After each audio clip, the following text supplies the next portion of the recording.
What's up, world? Welcome to another episode of the BrandonJaneauShow. As you know, I am BrandonJaneau. And like always, on all podcast platforms everywhere, BrandonJaneauShow. Social media platforms, Instagram, TikTok, Threads, Facebook, BrandonJaneauShow.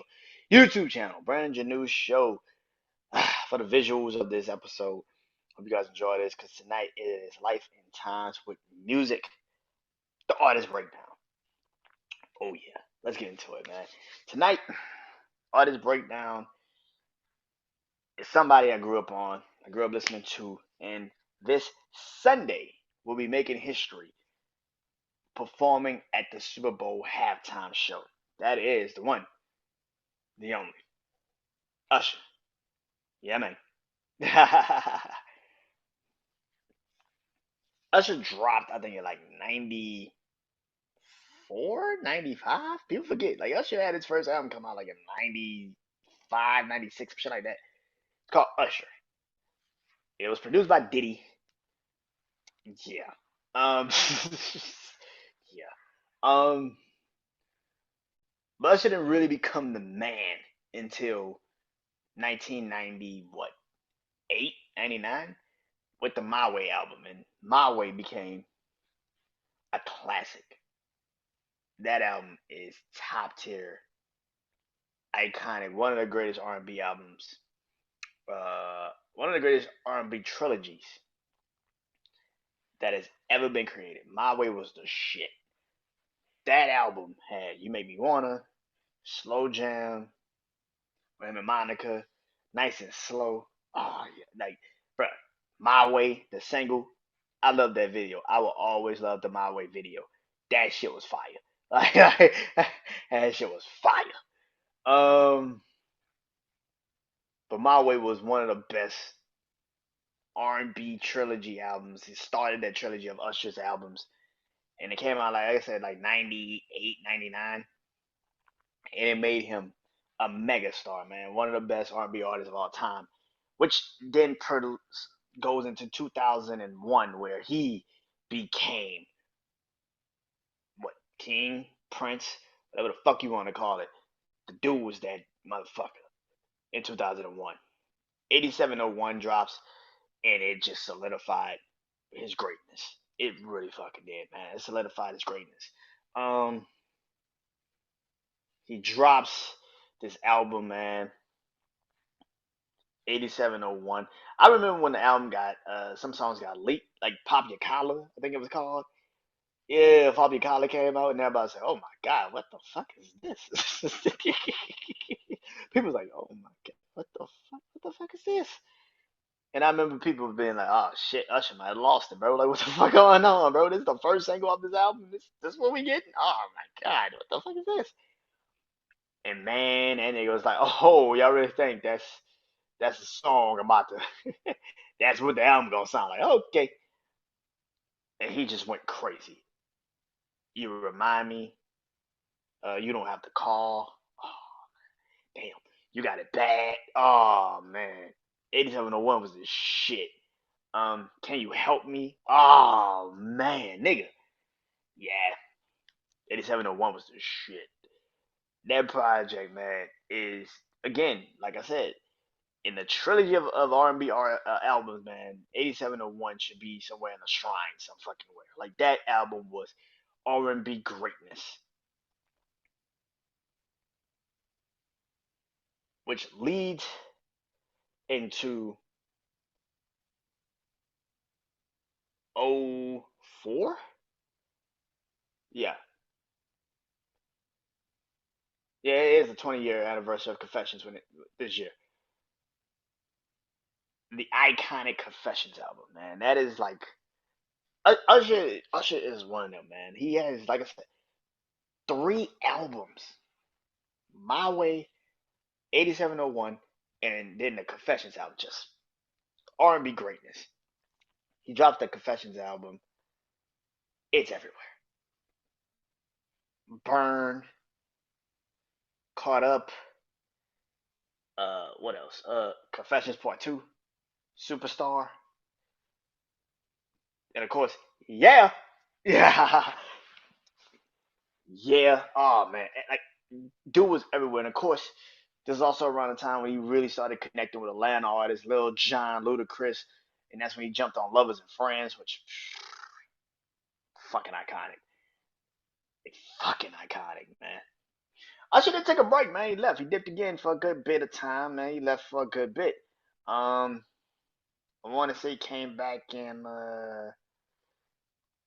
say 2000 and damn what I say 2007, 8, I think. And he dropped the Moving No Here I Stand album in 2008, and that's a dope ass project actually. Moving Mountains, um, Trading Places. What else? Best thing with him and Hove. Love in the Club. Love in the Club Part 2 with Wayne and Beyonce on it. Jeezy was on Love in the Club. But yeah, man, that album was dope as fuck too. Like Usher ain't really had that many bad R&B projects. Like that's the crazy part.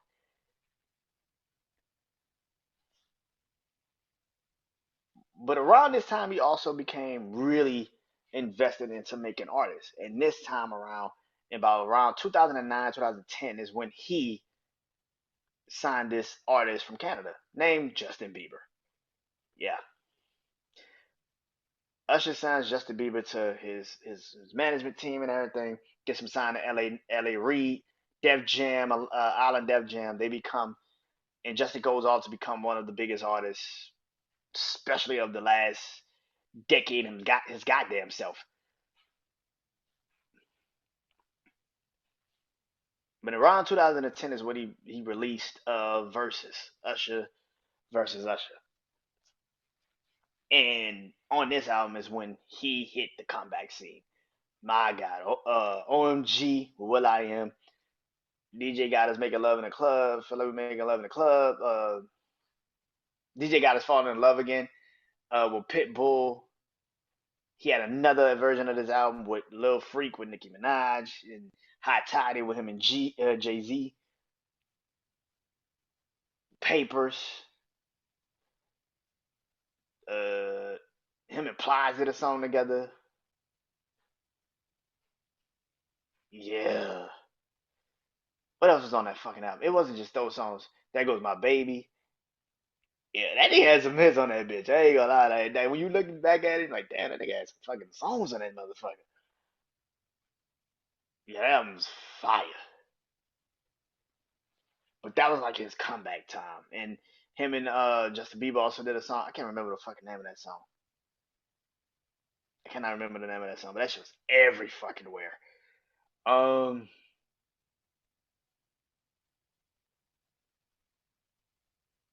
and then 2012 he drops another album.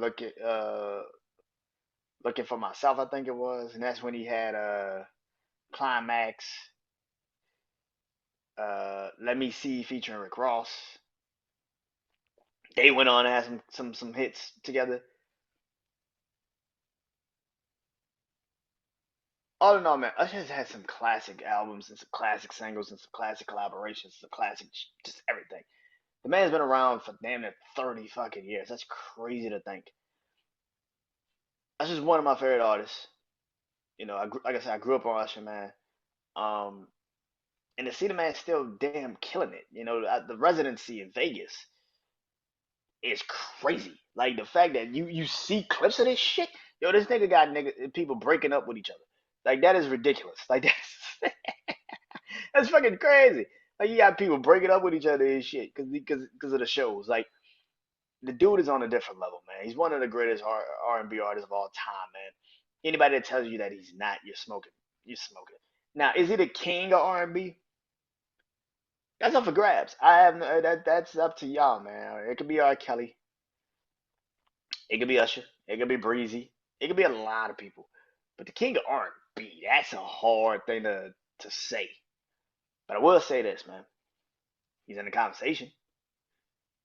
For all the years that Usher has been doing this, man, I've never once, ever once, thought the man wasn't one of the greatest R&B singers of all time and one of the greatest R&B performers and one of the greatest entertainers of all time. Anytime Usher got on the stage, it was a moment.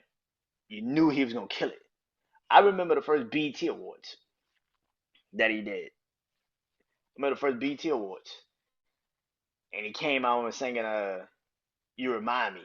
He was walking down the damn. He was just walking down the goddamn highway. Yeah, shit like that. Like, the man is that. He's that type of caliber of artist, man. He's one of the greatest to ever do it. Anybody that tells you that he's not, you're just lying. You're fucking lying. His collaborations, like I said, Lovers and Friends, um, Lovers and Friends, I Need a Girl Part One, um, that My Life Your Entertainment with Ti. Oh man, that shit was fire. Even his songs with Chris Brown, I know they don't really fuck with each other now, but his songs were even breezy. Like, them bitches was fire, man. The New Flame and uh Party and shit like that. Like, yeah, man. Like, that's just one of them, dude. Like, he's one of the greatest R&B artists.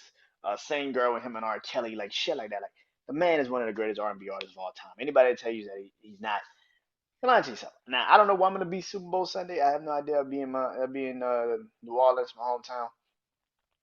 But I know the Super Bowl halftime show is going to be top tier. The man does not miss in entertainment. He does not miss when he performs. He's one of the best artists. So I know he's gonna kill it. I know he's going to kill it. But until next time, man, I am Brandon Janeau. Peace. Go listen to some Usher, by the way. All musical platforms. Until next time. Peace.